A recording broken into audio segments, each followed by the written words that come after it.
Welcome back to the Philip DeFranco Show. You daily dive into the news. It is Tuesday, and there is a lot we need to talk about today, starting with this. We need to talk about Trump's guy, Paul Ingrassia, who has a bit of a Nazi streak in it. And mind you, those are his words, not mine. Right? And if you're not familiar with Paul, back in May, Trump nominated him to run the Office of Special Counsel, which is the agency that's meant to investigate federal employee whistleblower complaints, discrimination claims, and other sensitive work. Well, now that we've seen his leaked text messages, it seems like maybe he's not the best guy for that job. Right? Because you have Politico releasing this bombshell article detailing some of the messages between Ingrassia and roughly 6 other Republican operatives and influencers. And with that, some of the highlights include a conversation from January of 2024 in which Ingrassia wrote, MLK Jr. was the 1960s George Floyd, and his holiday should be ended and tossed into the 7th circle of hell where it belongs. Then around a month later, he followed that up with, we need competent white men in positions of leadership, saying the founding fathers were wrong that all men are created equal. We need to reject that part of our heritage. With him then appearing to double down on that in a later exchange in May, where you had him talking to an unnamed Trump campaign staffer who was working on outreach to minority voters, and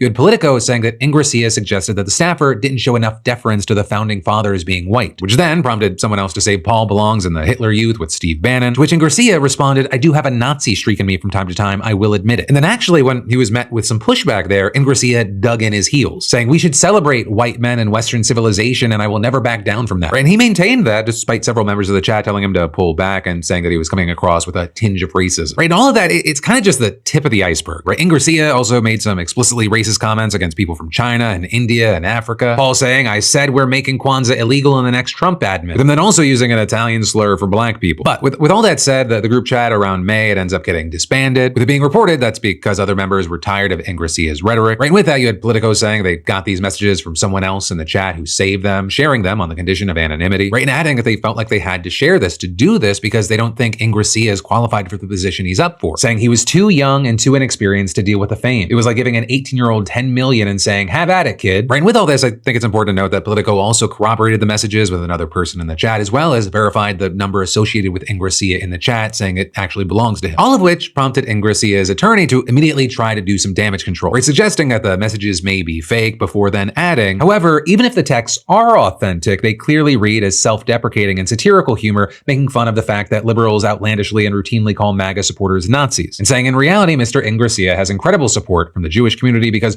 Jews know that Mr. Ingrassia is the furthest thing from a Nazi. But then, within days, the attorney shifted gears and was doubling down on the claim that the messages, in fact, were not real, and had another statement saying, in this age of AI, authentication of allegedly leaked messages, which could be outright falsehoods, doctored, or manipulated, or lacking critical context, is extremely difficult. We do not concede the authenticity of any of these purported messages. Also, while we're seeing this play out, I think it's important to mention that this is not Ingrassia's first scandal by any means. In fact, just earlier this month, it was reported that he was the subject of an internal investigation at the Department of Homeland Security, where he currently works as White House liaison after a sexual harassment complaint was filed against him. So there, I'll say that the woman who made the complaint quickly withdrew it and said that nothing happened. Right? And then also there's the fact that his nomination hearing was delayed by the GOP-led Senate Committee on Homeland Securities and Governmental Affairs, with some senators expressing concerns about Ingrassia's previous anti-Semitic comments, as well as his connections to Nick Fuentes and Andrew Tate. But for now, we'll have to wait to see, is Ingrassia's nomination actually in serious jeopardy, or is this noise for an administration that's kind of able to get the rest of the Republicans on board and move forward with pretty much anything? But then next up in the news, let's talk about this interesting news around the trial over Charlie Kirk's assassination and the bill that it's racking up. Because we've known that the trial is going to take place in Utah County, Utah, and the Wall Street Journal, they just did a piece about how, this usually quiet area is not used to getting this national attention, let alone the frenzy that comes with a high-profile assassination. And now the costs associated are a very, very big issue. You've got officials saying that the last few weeks they've been scrambling to come up with the $5 million they believe that this trial is going to require, which is over 3% of the county's entire general operating fund. With one of the elected county commissioners saying, we are looking under the proverbial couch cushions. And adding, for 2 weeks, I could hardly eat or sleep because I was so worried about where we were going to find these resources. Neither the accused perpetrator nor the victim were residents of my county, so it's crazy we're this stressed. Right? As far as, what the costs associated with this trial will be, you have a defense team, new hires at the prosecutor's office, police overtime, and safety measures like a SWAT team and armored vehicles to transport the suspect. And so then with that, not everyone's happy about their money being used in this way, right? Because some people in Utah, they don't want their taxpayer dollars going to some major defense team for the alleged assassin. And with that, just last week, you had the Salt Lake Tribune reporting that the county is spending more on the Kirk suspect's defense team than on other death penalty cases. Because apparently his attorneys are being paid $275 an hour, while the ones representing the county's other 2 suspects facing a potential death penalty are making $225 an hour. And then on top of that, the county has also reportedly agreed to cover security for the team's court appearances at around $40 an hour. But then with that, you had a spokesperson for for the county defending the pay gap, saying, "We knew from the outset that this case is going to require much more work than a typical case when it comes to evidence, media attention, public scrutiny, and more. That's reflected in the rate. Knowing that the case was extraordinary going into it, we worked on that language ahead of time." And actually, according to reports, the PR element was the biggest hurdle to clear when finding a firm willing to take on this case in the first place. And then with that, you had the county commissioner arguing that these efforts, they're well worth it, saying it's the best use of taxpayer dollars to ensure that he had good, competent defense the first time so that we don't have to go to retrials because of rookie mistakes. Or because what's more expensive than a high-profile trial? Two of them. But then next up, in the news, Republicans in North Carolina's Senate, they officially voted this morning to change their congressional districts for their daddy Trump. And while obviously, things have been happening behind the scenes for longer, the debate on the new map, it officially only happened for a single day in the state legislature. Right, in this new map, it's likely going to target the district held by Representative Don Davis, who's a Democrat and one of 3 black members of Congress from North Carolina. And with that, it also likely means that outside of a miracle at the polls, Republicans will control 11 out of the 14 U.S. House seats from North Carolina. Right now with this, Republicans in the state and across the U.S., they used to argue that these new congressional maps, they were needed to better represent the will of the voters since Trump won a mandate in the 2024 election. But that's just not true for a number of reasons, right? Including in North Carolina, Trump barely won 50% of the vote in 2024, but his party will now control about 78% of the state's House seats. Right? In fact, now you have lawmakers there just taking the mask completely off. The motivation behind this redraw is simple and singular. Draw a new map that will bring an additional Republican seat to the North Carolina congressional delegation. Republicans hold a razor-thin margin in the United States House of Representatives. And if Democrats flip 4 seats in the upcoming midterm elections, they will take control of the House and torpedo President Trump's agenda. And so with all this, from here, the plan goes to the State House, which is expected to pass it without issue, and then it goes to Democratic Governor Josh Stein's desk. And well, you might think because Stein is a Democrat, he's just going to be able to veto the thing and the problem's solved. He actually doesn't have the power in this situation, so he's essentially being forced to sign it. But also, I will say, without a doubt, there is going to be a ton of lawsuits related to the situation, so this is not going to be the last we hear about it. Nor should you expect us to not talk about gerrymandering in general, right? In North Carolina, it's just the latest move in this mass state redistricting fight. And again, that's a story, this part's my opinion. State Dem politicians from the lowest on the totem pole all the way up to the governor, you need to treat the situation we're all in right now as the potential endgame. Acting normal when the world is abnormal, your enemies are abnormal, is not normal. It's given up. It's honestly cowardice, and cowards get no cover in what's coming. It's stupid, it's cowardly, it's short-sighted. We're not at the beginning of something. We're well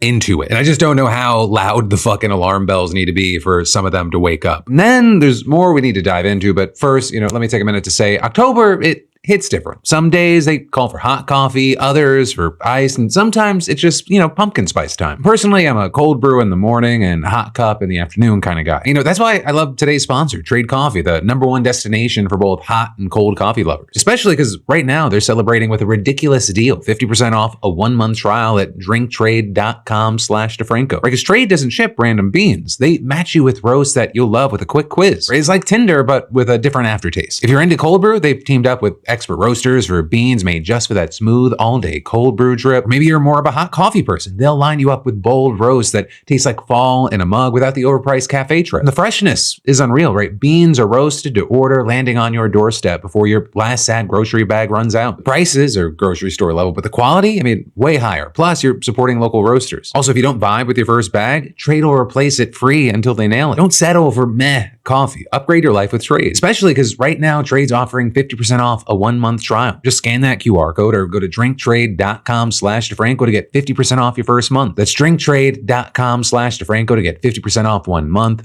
drinktrade.com/DeFranco. But then next up in the news, if you live in Georgia or you know someone who does, please listen up. Please let them know, because you could have a very real chance of impacting a very, very important election. Because if voters, they sit out of this election that a lot of people don't even know is happening, energy companies are going to keep writing the rules. They're going to hike up your bills, overbuild for profit, and lock Georgians into decades of higher costs. And you're crazy if you think it ends with Georgia. And a lot of people don't know about this because it's a special election for 2 members of Georgia's Public Service Commission. Right? That's a sentence that it makes a number of people's eyes glaze over, right? You hear Public Service Commission, but also That's what they're counting on. But really, I beg you to lock in, and this is going to be worth your time. Right, so in order to understand why these two races are so damn important, you need to know what the Public Service Commission, or PSC, actually does. And so at the very top level, a PSC is a state-level government agency that regulates essential public utilities, things like electricity, gas, water, right? And sometimes they have different names like Public Utilities Commission, but every state has some version of this. And as far as why we need these agencies, it's because most public utilities are natural monopolies. And while we normally think, monopoly is bad, this is actually in the public interest, right? Energy utilities, like for example, power companies, they require tons of infrastructure that costs billions and billions of dollars to build and operate. You've got all the different power lines, the plant substations, the control systems. And so it's way more efficient and cost effective for everyone to just have one system. But in order to keep utility monopolies from doing the bad shit that monopolies can do, you need some kind of regulator to protect the public, which is where PSCs come in. And PSCs, they do it all. They approve how much energy utilities can charge their customers, ensure safety and reliability, and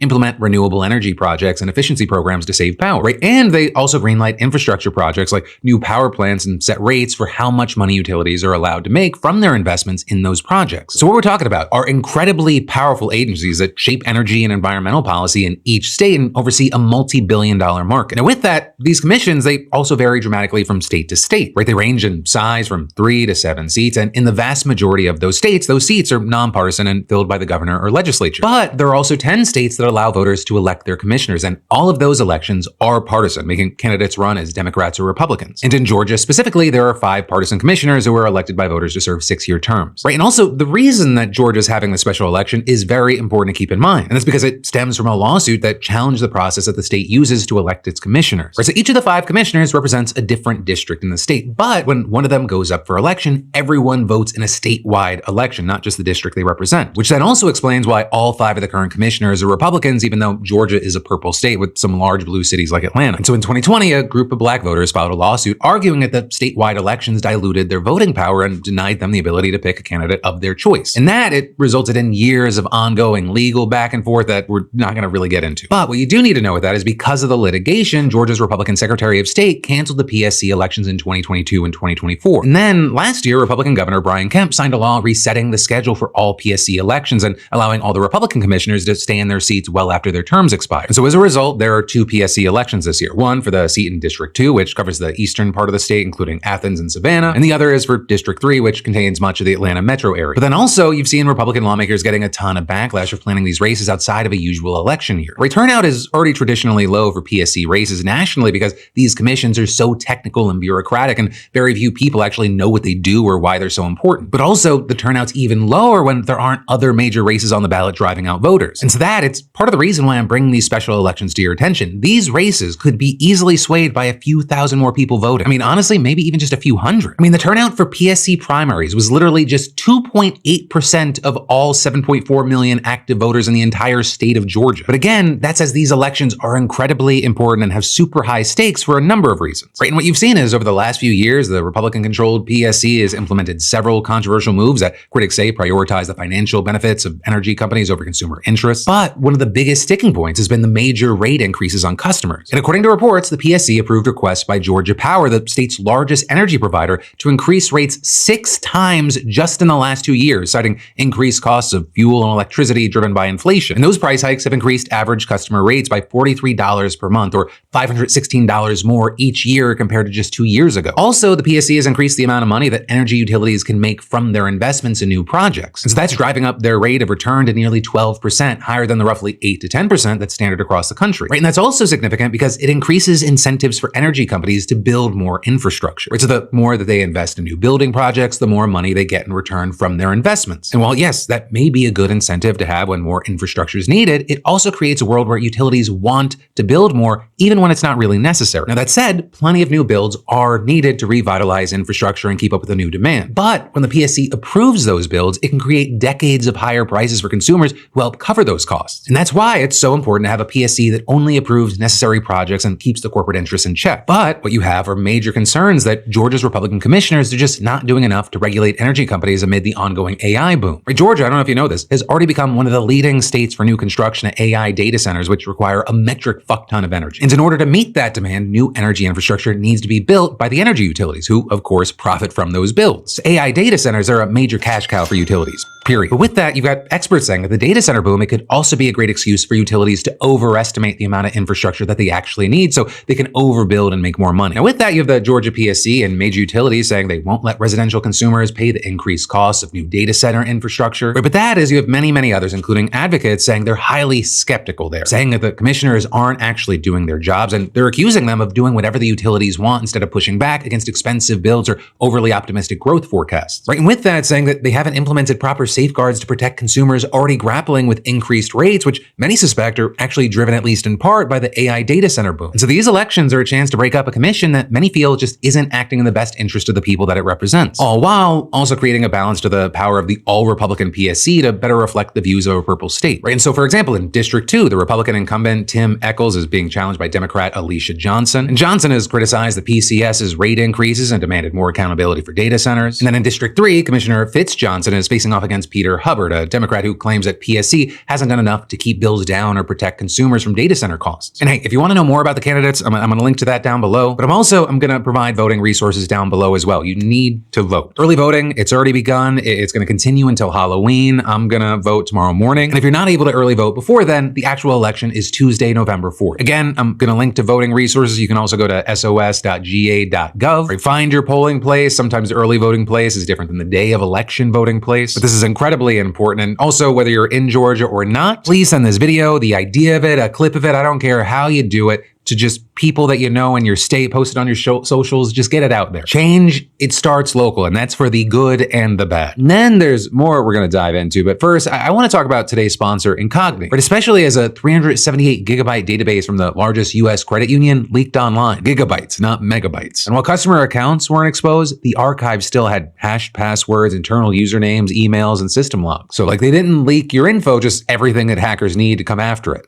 So comforting. Because even when your personal details aren't in the dump, leaks like this, they fuel phishing, credential stuffing, and social engineering attacks. For translation, hackers can target you even when the breach wasn't about you. And well, Incogni, they help wipe your personal data from the internet by automatically contacting data brokers who collect and sell it. Right? Thousands of companies already hold your name, email, phone number, address, relatives, job history, and even shopping habits. Doing removals by yourself? No. Incogni handles it for you, and they keep fighting when brokers resist. Right? In their new custom removal feature on unlimited and family plans, they let you point to any site where your information appears, and their privacy team handles the takedown. I signed up, I gave Incogni permission, and now I just watch the dashboard updates roll in. It kind of feels like a digital spring cleaning. And remember, like even one exposed profile can lead to scam, stalking, or fraud, but Incogni helps shut those doors. So hey, use code DeFranco and protect yourself with 60% off by scanning the QR code or going to incogni.com/DeFranco. But then next up in the news, a federal court just handed Donald Trump a massive win, and we need to talk about what that means moving forward, right? Because you've got a 2-to-1 ruling from the Ninth Circuit Court of Appeals claiming it is likely that he lawfully exercised his statutory authority when he federalized Oregon's National Guard to send them into what he called war-ravaged Portland. And so with this decision, they're overturning a temporary restraining order put in place by a lower court judge who was actually appointed by Trump. Though I will say that judge, she actually issued 2 orders blocking the mobilization of federal troops to Portland. The first blocked his activation of the Oregon National Guard, and then the second, it came after Trump tried to get around the first order by sending troops from California, blocking him from sending any state's National Guard to Oregon. And so since that second order is still technically in place, troops can't immediately be mobilized. Though you had the Trump administration arguing that it should also be overruled because both lower court orders relied on the same legal reasoning, right? And that reasoning being that Trump's determination that the situation in Portland required a federal military response was, quote, simply untethered to the facts. With Team Trump arguing that the troops were needed because immigration officers and property were the subject of regular, often violent protests. And you've likely seen Trump posting on social media that the deployment was needed to protect war-ravaged Portland and any of ICE facilities under siege from attack by Antifa and other domestic terrorists. But of course, according to local and state officials, residents of Portland, and journalists on the ground, Trump's characterization was just outright false. Right? Because while protests there have gotten sometimes rowdy, with police making several arrests and at one point in the summer even declaring a riot, they've also been very small, isolated, and handled by law enforcement. I mean, you even had the assistant police chief confirming in a declaration to the court that the protests have never been so out of control that local officers couldn't respond. Writing on any given weekend, the nightlife in Portland's entertainment district has warranted greater resources than the small nightly protests in front of the ICE facility. And then with that, you also had the judge who initially blocked the deployment in September, noting in her decision that it had been months since there was any sustained level of violent or disruptive protest activity. But of course, we're talking about this today because 2 of the judges on the appeals court panel, also appointed by Trump, argued that the first judge, quote, accorded no deference to the president's determination that he could not execute federal laws with regular forces, and saying she substituted her own assessment of the facts for the president's assessment of the facts, and then claiming that she, quote, discounted the violent and disruptive events that occurred in June, July, July and August, including the resulting closure of the ICE facility for over 3 weeks in June and July. Though I will say, regarding the closure, while the Justice Department did claim that the facility had become inoperable thanks to the protests, you've then also had Oregon Public Broadcasting looking at the data. Right in there, finding that the assertion that the building has been out of commission is inaccurate, and adding, during the 3 weeks in question, ICE officers booked 25 people into the Portland facility. But then also with this, you had the third judge on the appeals court panel, who was appointed by Bill Clinton, absolutely slamming her colleagues' arguments, writing, "It is illogical to assert that because an emergency existed 3 months ago, the same emergency exists today," saying a pot of tepid water is not a pot of boiling water and it cannot hurt you, even if it was boiling 3 hours earlier. Rather than saying, given Portland protesters' well-known penchant for wearing chicken suits, inflatable frog costumes, or nothing at all when expressing their disagreements with the methods employed by ICE, observers may be tempted to view the majority's ruling, which accepts the government's characterization of Portland as a war zone, as merely absurd. But adding, today's decision is not merely absurd. It erodes core constitutional principles, including sovereign states' control over their state's militias and the people's First Amendment rights to assemble and to object to the government's policies and actions, rather than also urging her colleagues to act swiftly to vacate the majority's order before the illegal deployment of troops under false pretenses can occur. Right? And what she's talking about there is how a larger panel of 11 appellate judges could potentially reconsider the case and give a no decision. Right? And then with that, you had Oregon's Attorney General pushing for that, saying in a statement, "Today's ruling, if allowed to stand, would give the president unilateral power to put Oregon soldiers on our streets with almost no justification," and then adding, "We are on a dangerous path in America." But of course, as far as the Trump administration, they have praised the rule, with a spokesperson saying this ruling reaffirms that the lower court's ruling was unlawful and incorrect. And so for now, we're going to have to wait to see what happens. But also,